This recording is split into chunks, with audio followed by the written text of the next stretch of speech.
महायुतीच्या गेल्या 2.5 वर्षाच्या यशस्वी कारकिर्दीचा रिपोर्ट कार्ड आजच आपल्या सर्वांच्या मार्फत महाराष्ट्राच्या जनतेच्या समोर त्या ठिकाणी प्रकाशित करण्यात आला आणि आपण अनुभवलं की गेल्या अनेक वर्षाच्या नंतर राज्यभरातील पायाभूत सुविधा, उद्योग, रोजगाराची संधी आणि इतर लोकोपयोगी कामं, प्रामुख्याने आवर्षण प्रवासनग्रस्त भागामध्ये पाणी पुरवण्याच्या दृष्टीकोनातून, सिंचनाची व्यवस्था करण्याच्या दृष्टीकोनातून घेतलेले क्रांतिकारी निर्णय, पश्चिमेकडचं पाणी पूर्वेकडे वळवण्याच्या बाबतीमध्ये सुद्धा जी ठोस पावलं सरकारच्याकडनं उचलली गेलेली आहेत, त्याच्यामुळे गोदावरी खोऱ्यातील तूट भरून काढण्याच्या दृष्टीकोनातून उद्याच्या भवितव्याच्या कालावधीमध्ये सुद्धा निश्चितपणाने त्या ठिकाणी यश मिळणार आहे. कालच निवडणुकीची आचारसंहिता लागली, आदर्श आचारसंहिता. आज पारनेर मतदारसंघातील काही सहकाऱ्यांचा राष्ट्रवादी काँग्रेस पक्षामध्ये प्रवेश झाला. उद्या एक दिवस नाही आहे, पण 15पासून 18 तारखेपासून सतत आता ही पक्षप्रवेशाची मालिका ही सुरू असलेली आपल्याला निश्चितपणाने त्या ठिकाणी पाहायला मिळेल. राष्ट्रवादी काँग्रेस पक्ष पूर्ण क्षमतेने या निवडणुकीला सामोरं जाण्याच्या दृष्टीकोनातून सज्ज झालेला आहे. अशा वेळेला आम्ही 288 मतदारसंघामध्ये पक्षाचे वेगवेगळे निरीक्षक नेमणार आहोत की जे निरीक्षक पूर्ण वेळ त्या विधानसभा मतदारसंघामध्ये थांबतील. कारण आता अजून 2-3 दिवसामध्ये अर्ज भरण्याचं नोटिफिकेशनसुद्धा त्या ठिकाणी सांगितलेलंच आहे. काल निवडणूक आयोगाने तशामध्ये घोषित केलेलं आहे. त्यामुळे आत्तापासूनच निरीक्षक त्या विधानसभा मतदारसंघामध्ये जबाबदार प्रमुख पदाधिकाऱ्यांच्या वरती आम्ही एक मतदारसंघाची जबाबदारी त्या ठिकाणी देणार आहोत. पहिल्या टप्प्यामध्ये काही मतदारसंघाची होतील, उद्या काही होतील. कारण या सगळ्याच मतदारसंघामध्ये एक यादी प्रसिद्ध केली गेली, ती समन्वय म्हणून, 3 पक्षाचे समन्वयक म्हणून ती एक यादी आहे. पण पक्षाचे सुद्धा निरीक्षक हे सुद्धा आम्ही स्वतंत्रपणाने त्या ठिकाणी नेमणार आहोत, जेणेकरून निवडणुकीच्या प्रचारामध्ये कुठल्याही पद्धतीची त्रुटी राहणार नाही याची खबरदारी घेण्याचा प्रयत्न आमच्यामार्फत त्या ठिकाणी होणार आहे. उद्या हरियाणाच्या निकालाच्या पार्श्वभूमीवरती माननीय हरियाणाच्या नवीन मुख्यमंत्र्यांचा शपथविधी आहे, त्यालासुद्धा आम्हाला सर्वांना निमंत्रित करण्यात आलेलं आहे. कदाचित त्याच्यानंतर महायुतीची इतर काही महत्त्वाची बैठक असेल ती सुद्धा होण्याची शक्यता त्या ठिकाणी नाकारता येत नाही. दिवसभरामध्ये व्यस्त कार्यक्रम चंदीगडला त्या ठिकाणी आहेत. आज मुंबई महिला राष्ट्रवादी काँग्रेस पक्षाचे अध्यक्ष म्हणून आरती साळवी यांची आम्ही निवड त्या ठिकाणी केलेली आहे. दक्षिण अहमदनगर जिल्ह्याचे अध्यक्ष म्हणून अशोक सावंत यांची नियुक्ती त्या ठिकाणी केलेली आहे. आगामी येणाऱ्या निवडणुका लक्षामध्ये घेता प्रभावीपणाने पक्ष संघटन उभं करण्याच्या दृष्टीकोनातून आता आम्ही अधिक सतर्कतेने सुरुवात केलेली आहे. पक्षाच्या फ्रंटल ऑर्गनायझेशनची सुद्धा मीटिंग आणि इतरही येत्या 2-3 दिवसामध्ये आम्ही नियोजित त्या ठिकाणी केलेले आहे. सर, बऱ्याच दिवसापासून चर्चा आहे की जागा वाटपा संदर्भामध्ये तिन्ही पक्षाचे जे प्रमुख नेते आहेत ते दिल्लीला जाणार आहेत, त्यामुळे अजितदादा पण दिल्लीला जाणार आहेत. हो, उद्या चंदीगडच्या शपथविधीला दादा आहेत, मी असण्याची शक्यता आहे. माझी एक पार्लमेंटरी कमिटीची मीटिंग आहे, प्रफुल्लभाई असतील. उद्या सर्वच NDAचे नेते देशभरातील हरियाणाच्या मुख्यमंत्र्यांच्या शपथविधीला उपस्थित असतील. हो, ती बघूया ना. आता आम्ही उद्या अनेसा त्या ठिकाणी आहोत, त्याच्यामुळे वेळेची उपलब्धता किंवा त्या ठिकाणी दिवसभराचा, कारण माननीय पंतप्रधान महोदय सुद्धा उद्या चंदीगडमध्ये आहेत, त्याच्यामुळे इतरही जे काही कार्यक्रम ठरलेले असतील त्याच्यातून शक्य असेल तर ती पण बैठक त्या ठिकाणी होण्याचं नाकारता येत नाही. आता बऱ्यापैकी काम आम्ही राज्यभरामध्ये पूर्ण केलेलं आहे. जसं आज माननीय मुख्यमंत्री महोदयांनी सुद्धा सांगितलं, काही अफातोड जागेच्यासाठी आम्ही त्या ठिकाणी बसणार आहोत. एका बैठकीमध्ये सुद्धा नक्कीच त्या ठिकाणी निपटारा होऊ शकेल. ज्यांनी प्रश्न आता उपस्थित केले, भास्करराव जाधव यांनी उद्धव ठाकरे यांच्यावर एनजीओ आणि हेच निमित्त शोधून आचारसंहिता लागली नाही, या विधानाकडे नेमकं कसं षडयंत्र आहे यामध्ये असं भास्करराव तसे वरिष्ठ नेते आहेत, माझे जुने सहकारी आहेत, पण काय विनोद नवीन करायला लागले ते मला काही कळत नाही. 26 नोव्हेंबरला नवीन राज्यात सरकार अस्तित्वात येणं बंधनकारक घटनेने आहे. ज्या संविधानाने आम्ही सगळेजण बांधले गेलेलो आहोत त्या संविधानामध्ये नमूद स्पष्टपणाने केलेलं की कारकीर्द कालावधी राज्य सरकारचा किती असणार, त्यामुळे सर्वांना माहिती आहे. आता उद्धवजींची अँजिओप्लास्टी किंवा त्यांचा आजार हा कदाचित आताच उद्भवलेला असेल, पण निवडणूक आयोगापुढे उलट निवडणुका उशिरा होतात याबद्दल आक्रोश करणारी मंडळी आता नवीन एक वेगवेगळ्या शोधण्याचा प्रयत्न करतात. म्हणजे किती महायुतीला बदनाम करण्यासाठी कुठल्या कुठल्या कृत्या काढल्या जातात त्याचं उत्तम उदाहरण आहे. आपल्या पक्षाच्या वतीनं 2 सदस्य विधान परिषदेवर पाठवण्यात आले. इद्रिस नायकोड यांच्या बाबतीत संजय राऊतांनी गंभीर आरोप केला की ज्यांना वंदे मातरमला विरोध केला अशाच व्यक्तीला आता भाजप आणि महायुतीच्या सरकारनं विधान परिषदेवर पाठवले. दुसरं त्यांचं असं म्हणणं होतं की मुळात या आमदारांच्या निमित्तच या सगळ्या घटना घडल्या आहेत. त्यांना सर्वच घटनाबाह्य वाटतं, कारण सकाळी उठून घटनाबाह्य बोलल्याशिवाय त्यांचं काही सुरुवातच होत नाही दिवसाची. त्याच्यामुळे उच्च न्यायालयामध्ये ते आव्हानित केलं गेलं होतं काल, आणि उच्च न्यायालयाने त्या बाबतीमध्ये स्थगिती द्यायला नाकारली. आता याच्यापेक्षा वेगळी घटना संजय राऊतांना अभिप्रेत असेल तर ती आमच्या ज्ञानात त्यांनी भर टाकावी. तुमची पहिली यादी कधी जाहीर होणार आहे? कारण लोकसभेमध्ये उशिराने उमेदवार जाहीर झाल्यामुळे याचा फटका महायुतीला बसलेला होता. आता महाविकास आघाडीकडून आता वेग आलेला आहे, मात्र तुमची पहिली यादी कधी जाहीर होणार आहे? महायुतीची 288 जागांच्या वरती सहमती होईल त्यावेळेला आम्ही हा सगळा उमेदवारी जाहीर करणं आणि महायुतीचे घटक पक्षांची विधानसभा मतदारसंघाची नावं जाहीर करणं हे सुद्धा 1-2 दिवसामध्ये एकत्रितपणाने बसून आम्ही ठरवू. त्यावेळेला आमच्या पहिल्या यादीचा निर्णय होईल. विचारात घेतलेला आहे, कारण महादेव जानकर म्हणते की जर आम्हाला योग्य सन्मान मिळाला नाही तर मग वेगळा विचार करू. 288 महादेव जानकर यांनी म्हटलं की महायुतीतून नाही, मला असं वाटत नाही माधवराव जानकर सोडतील असं, कारण त्यांच्यासाठी तर राष्ट्रवादीने त्याग केला. नाही तर राजेश विटेकर कदाचित लोकसभेमध्ये आज लोकसभा सदस्य म्हणून आपल्याला पाहायला मिळाले असते. मला तसं वाटत नाही. पुन्हा एकदा महायुतीचे सर्व वरिष्ठ नेते म्हणजे त्याच्याशी चर्चा करतील. सर, तुमचे संभाजीनगरचे आमदार आहे सतीश चव्हाण, त्यांनी काल एक पत्र लिहिले आणि त्याच्यात महायुती सरकार बहुजनांच्या प्रश्नावर कसं उपस्थित नाही अशा सगळ्या टीका केलेल्या आहेत. हा घरचाच आहे म्हणावा लागेल, आणि आज सकाळपासूनच त्यांचा फोन नॉट रिचेबल आलेला आहे आणि अशी माहिती मिळते की ते शरद पवारांच्या संपर्कात आलेले. कसं बघतं ते आपल्या, आणि सतीश चव्हाणांचे पत्राकडे कसं बघतं? सतीश चव्हाणांचं पत्र माझ्याही भाषणामध्ये आलं. हे अत्यंत गंभीर आहे. पक्षाची शिस्त ज्यांच्या कोणाकडनं भंग होईल ती कोणी किती मोठी असली तरी त्यांच्यावरती कारवाई निश्चितपणाने केली जाईल. मी ते जाणून घेण्याचा प्रयत्न नक्की त्या ठिकाणी केला. आमदार असतील किंवा पक्षाचे वरिष्ठ नेते असतील त्यांच्याकडून अशी बेशिस्त खपवून घेतली जाणार नाही. मी आज राष्ट्रीय अध्यक्षांची या विषयावरती चर्चा करेन, परंतु शेवटी आम्हाला सतीश चव्हाणांशी सुद्धा मी बोलण्याचा प्रयत्न करेन की काय मानसिकतेतून त्यांनी हे बोललेले आहेत. इतर वेळेला ते बोललेले नसताना यावेळेला नेमकं बोलण्याचं प्रयोजन नेमकं काय आहे हे सुद्धा त्यांच्याकडनं समजून घेऊ. तरी जर काही त्या विचारावरती ठाम असतील तर त्यांच्यावरती तातडीने कारवाई निश्चितपणाने केली जाईल. टायमिंग बघा ना, काल तुमच्याबरोबर त्यांची 2 तास मीटिंग होते, तुम्ही जागा त्यांची भूमिका विषय करतात आणि सडनली आम्हाला त्यांचं ते पत्र वाचायला मिळतं. Basically has he made up his mind की पक्षात जायचं? काल त्यांनी बोलताय की असं जर काय असेल अँटी डिसिप्लिनरी तर 100% त्याच्यावर ऍक्शन घेऊ म्हणून.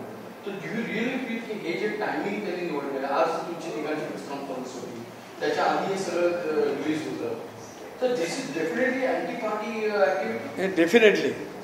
It is definitely anti-party activity because when we are in an alliance and the alliance government is working so nicely, so many different schemes has been floated by the government of Maharashtra and that is implemented very successfully.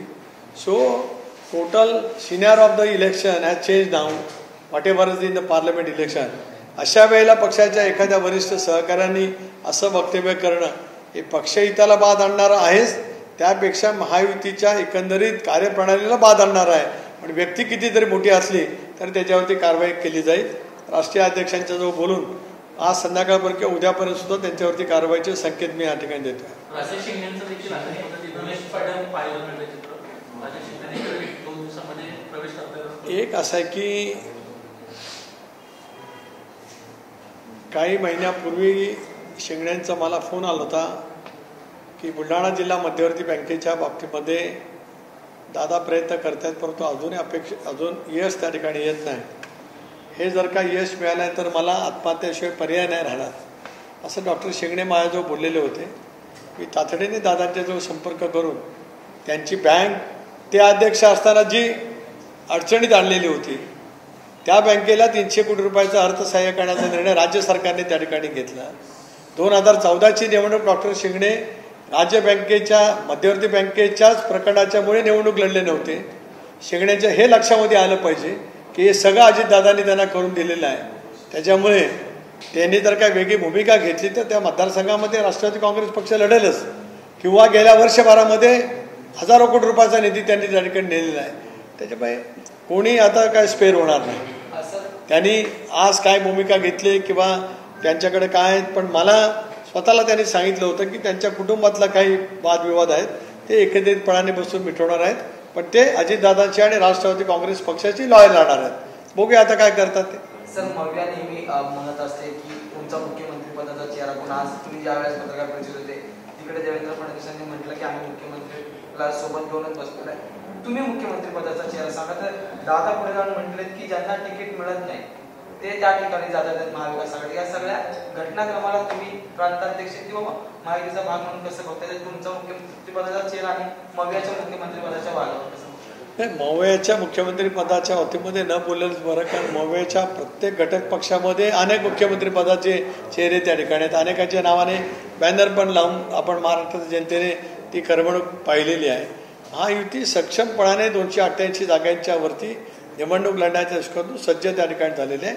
आणि आम्ही वारंवार म्हटलेलं की आम्हाला सरकार स्थापन करायचं आहे. महाराष्ट्रातली जनता शुद्ध जनता आहे. पुन्हा एकदा महाराष्ट्रामध्ये महायुतीचं सरकार येईल. एकत्रितपणाने बसून आम्ही निर्णय घेऊ. खरं आहे की आज आमचा रिपोर्ट कार्ड ज्या मुख्यमंत्र्यांच्या नेतृत्वाखाली या सरकारने काम केलं त्यांच्या नेतृत्वाखालीच आज आम्ही महाराष्ट्राच्या जनतेसमोर ठेवला. पण दादा असंही म्हटले की ज्यांना तिकीट मिळत नाही ते महाविकास आघाडीकडे किंवा शरद पवारांच्या राष्ट्रवादीकडे जातात. तुमचं जागा वाटप ज्या वर्षी वेळेस होईल त्याच्यानंतर जर अनेकांना इच्छुकांना तिकीट नाही मिळालं तर पुन्हा एकदा तुम्हाला खिंडार पडू शकतं का? नाही, अजिबात बिलकुल खिंडार नाही. आमच्याकडचा फ्लो वाढत चालला आहे. हिरामण कोसकरांचं उदाहरण परवाचं ते आहे. अशी अनेक उदाहरणं तुम्हाला पाहायला मिळतील पुढच्या 2-4 दिवसात. सर, पुण्याचे शहराध्यक्ष दीपक माटकर यांना विधान परिषदेवरती घेतलं नाही त्यामुळे ते नाराज आहेत. कारण आपण पाहिलं की शेकडो पदाधिकारी जे आहेत त्यांनी राजीनामे दिलेले आहेत, मात्र तुमच्या कार्यपद्धतीवरती देखील त्यांनी आक्षेप घेतलेला आहे. कशी पाहताय? ऑन द रेकॉर्ड ते बोलले. तुम्ही जे बघापासून सांगताय ना, म्हणजे इट्स व्हेरी इंटरेस्टिंग म्हणून विचारायचं वाटतं.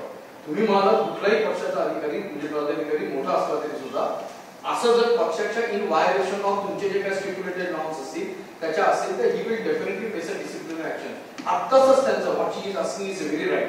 आत्ताच अर्धा तासापूर्वी दीपक मानकरांनी अत्यंत सिरियस असं स्टेटमेंट दिलं and back to on camera की अशा पद्धतीने तुमची एकूणच पद्धत. दुसरं, जर का महिला आयोगाच्या अध्यक्षांची टर्म संपून त्यांना जर आधी इंडिकेट करत असतील तर आम्ही स्वतः 1500 ते पदाधिकारी निर्माण केले का पुण्यामध्ये? आम्हाला साधे इंटिमेशन देता येत नाही. तर I think something very serious happening. तर ऍज अ स्टेट प्रेसिडेंट अशा पद्धतीने जर का वक्तव्य येत असतील आणि त्यात तुम्ही म्हणता तसं आता कालच इलेक्शन झालंय, आता मॉडेल कोड ऑफ कंडक्ट लागलाय, कॅम्पेनिंगला जोर येईल, अशा पद्धतीने जर येत असेल तर what will be the party position आणि या संदर्भात तुम्ही काय ऍक्शन घेणार? एक असं आहे की अनेकांची इच्छा वेगवेगळ्या पदावरती काम करण्याची होती आणि आहे, आणि ती काय गैर आहे अशातलं बिलकुल मानण्याचं काही कारण नाही. प्रत्येकाला विधान परिषदेवरती संधी मिळावी असं वाटणं स्वाभाविक आहे. प्रत्येकाने संघटनेमध्ये काम निश्चितपणे त्या ठिकाणी केलेलं आहे. काहींना महामंडळावरती काम करावं असं संधी मिळावी असं वाटत होती, तेही अत्यंत योग्य आहे. कारण पक्षाच्या गेल्या वर्षभराच्या वाटचालीत किंवा गेल्या 25 वर्षाच्या वाटचालीमध्ये प्रत्येकाने आपापला सिंहाचा वाटा किंवा सहभाग त्या ठिकाणी दाखवलेला आहे. दीपक मानकरांचं का माझं बोलणं झालं नाही, मी जरूर त्यांच्याशी या विषयावरती बोलेन. अनेकांच्या जवळ मी अनेकांच्या जवळ मी बोलतो आहे स्वाभाविकपणाने, कारण शेवटी अलायन्स सरकार असल्यामुळे अनेक वेळेला अनेक गोष्टीच्या बाबतीमध्ये या तडजोडी होतात. अपेक्षा इतक्या जागा मिळत नाहीत, अपेक्षा इतकी महामंडळ मिळत नाहीत. त्यामुळे सर्वांची योग्यता किंवा त्यांचं योगदान पक्षासाठी असताना सुद्धा सर्वांनाच त्या ठिकाणी सामावून घेता येत नाही, त्याच्यामुळे काय नाराज असतील तर त्यांची समजूत घालण्याचा आम्ही प्रयत्न करू. सतीश चव्हाणांचं वक्तव्य आणि दीपक मानकरांचं वक्तव्य दोन भिन्न आहे. सतीश चव्हाणांनी ज्या सरकारच्या माध्यमातून आज आम्ही काम करतो आहोत त्या सरकारच्या एकंदरीत झालेल्या कामकाजाच्या बद्दल जे प्रश्नचिन्ह निर्माण केले ते अत्यंत गंभीर आहे. इथे दीपक मानकरांचे प्रश्नचिन्ह उपस्थित केले किंवा त्यांच्या सर्व सहकाऱ्यांनी की त्यांना विधान परिषदेवरती संधी मिळाली नाही, हा भाग वेगळा आहे, ह्या भावना आहे आणि ती गोष्ट वेगळी आहे. त्यामुळे या दोन गोष्टी भिन्न पद्धतीने मी त्या ठिकाणी पाहतो. Sir, when state is reeling under a financial crunch, and RTI query has revealed that as more as 100 crores of money is wasted on ad campaigns by Mahayuti Sarkar. What do you have to say about it? So you see, campaign, media campaign is always done by every government. Every successful government gives their story to the people, and that too by the advertisement. It is an usual practice in all the states and even in the central government. So I don't feel anything wrong in that. When we announce any scheme, there are some certain amount is being kept for the advertisement or to the knowledge of the people. So that is why it is like that. Opposition can create anything. If we did any successful work or any implemented very scheme, though roughly likewise Mukhyamantri Ladki Bahin, obviously their political, I mean the dream which they were dreaming that the government of MBA is likely to become soon, now that is emitted from the eyes of the people.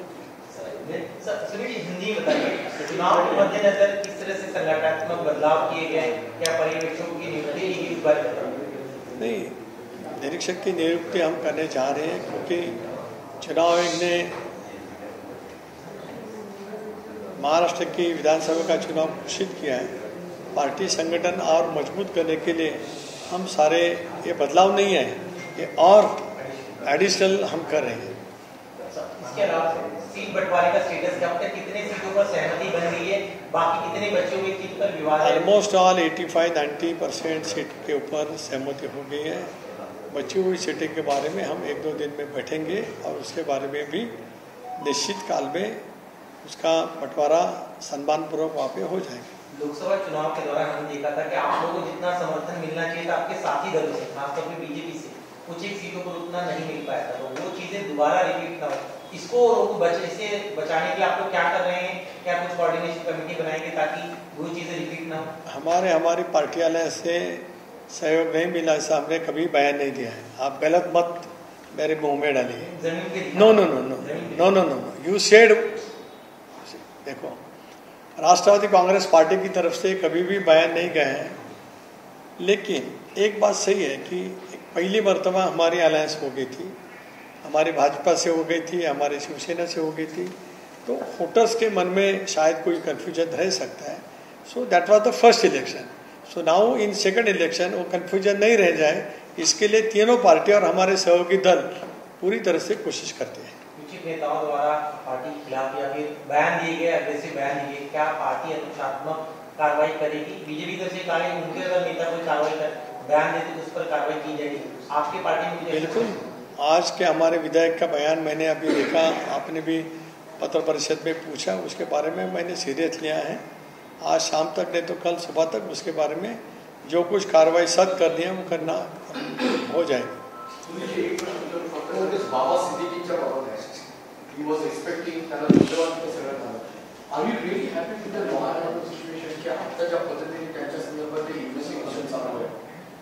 As a party, मी जी माहिती बघतोय, काय माहिती मिळते त्या पद्धतीने Mumbai police दलाने स्वतंत्र गट स्थापन केले 14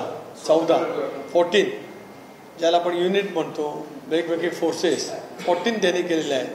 आणि ज्या पद्धतीने गतिमान पद्धतीने काय आरोपी अटक केले गेले, काली 4था झाले, त्याचे सूत्रधार कोण आहेत त्या ठिकाणी जे पोलीसची यंत्रणा, तपास यंत्रणा त्या ठिकाणी पोचते असं दिसतं आहे. त्याच्यामुळे आता काही दिवसामध्येच, काही तासामध्ये सुद्धा त्यातला उलगडा झालेला पाहायला मिळेल. पण बऱ्यापैकी तपास खूप शीघ्र गतीने आहे. घटना घडली ती अत्यंत दुर्दैवी आहे, आम्हा सर्वांच्यासाठी क्लेशकारकच आहे. कारण बाबा सिद्दीकी आमच्या पक्षामध्ये आल्यापासून पक्षाला एक अल्पसंख्याक समाजाच्या कडे एक उत्तमबाईचा चेहरासुद्धा त्या ठिकाणी मिळालेला होता. दुर्दैव आहे त्यांचं की कदाचित काल परवाच्या यादीमध्ये सुद्धा त्यांचा समावेश होण्याची शक्यता नाकारता येत नव्हती. पण we have lost such a senior colleague. Sir याला जोडून प्रश्न आहे की मुंबई पोलिसांनी विष्णूचा ताबा मिळावा म्हणून गृहमंत्र्यांकडे गृह खात्याकडे पत्र दिलं होतं, पण ते पत्र फेटाळलं गेलेलं आहे मुंबई पोलिसांनी. मला माहीत नाही. मी सरकारशी निगडीत नाही, पक्ष संघटनेच्या निगडीत मी नक्की आहे. त्यामुळे हे जे प्रश्न आहेत हे सरकारमधील असलेले कोणी जे जबाबदार नेते आहेत ते या बाबतीतलं उत्तर देतील. धन्यवाद. आज इतकी दुर्दैवी घटना झाल्याच्या नंतर आपण त्या विषयावरती चर्चा करणं अनुचित ठरेल. 3 दिवसापूर्वीच बाबांचं निधन दुःखद झालेलं आहे. त्याच्यामुळे आज त्यांचं कुटुंबही दुःखात आहेत. आम्ही सुद्धा त्या दुःखातून अजून काय किंवा त्या धक्क्यातून अजून आम्ही सावरले गेलेले आहोत. त्यामुळे आज त्या विषयावरती चर्चा नाही.